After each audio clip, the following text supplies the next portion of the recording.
We should regularly wash our hands with soap and water and avoid touching our face with our hands. Even at a meeting when we have on this ministry task force, while I was speaking, I was touching my face until Minister Lawrence Wong nudged me with his elbow and said, "Stop touching your face." Let me now share about what we know about this novel coronavirus.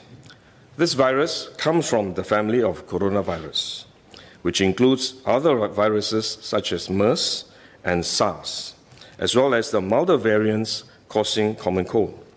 The medical consensus at this moment is that the novel coronavirus is more transmissible but appears less deadly than SARS. Evidence suggests that the rate of human-to-human transmission of this virus appears to be higher than that of SARS.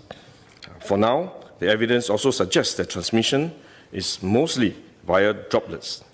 What this means is that the virus is carried within droplets emitted from an infected person over a short distance, such as when a person coughs or sneezes. If these droplets come into contact with the eyes, nose, or mouth of an individual, directly or indirectly through hands that have come into contact with these droplets, the individual may become infected. To clarify, there is no evidence currently to suggest that the virus is airborne.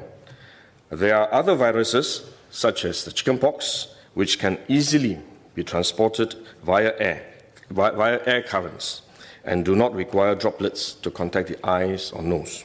The novel coronavirus is not in this category of viruses. The novel coronavirus could also transmit through surface contact. Let me explain.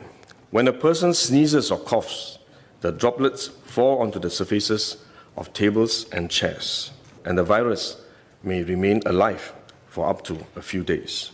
When someone else touches the surfaces of these tables and chairs, the virus can be transferred to his hands, and if he then rubs his eyes or nose without washing his hands, he may become infected. So we should wash our hands. This is also why we only quarantine the close contacts of confirmed cases. For more transient contacts, such as individuals that the confirmed cases may have walked past in malls or hotels, the risk of transmission is low.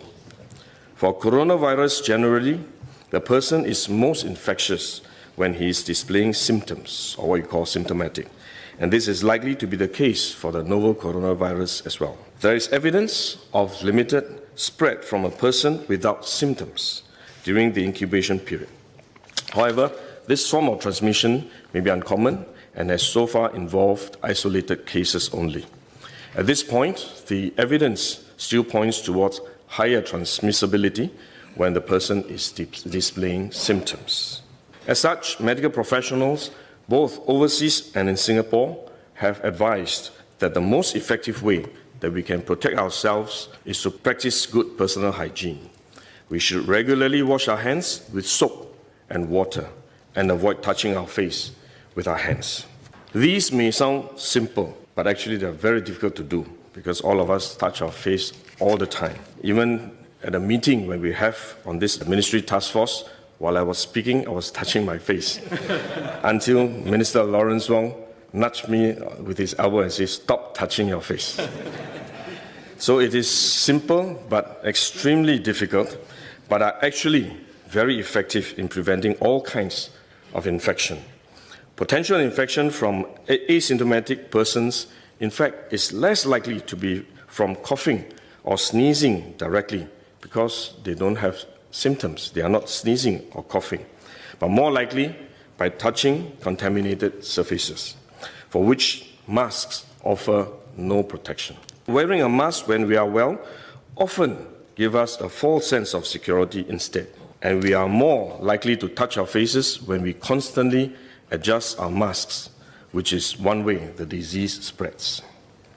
At the same time, we need to protect others, our loved ones, friends, colleagues, and fellow Singaporeans that we come into contact with. If we are sick, we should rest and recover at home as far as possible. If we do need to go out to see a doctor, for example, we should wear a surgical mask to protect others.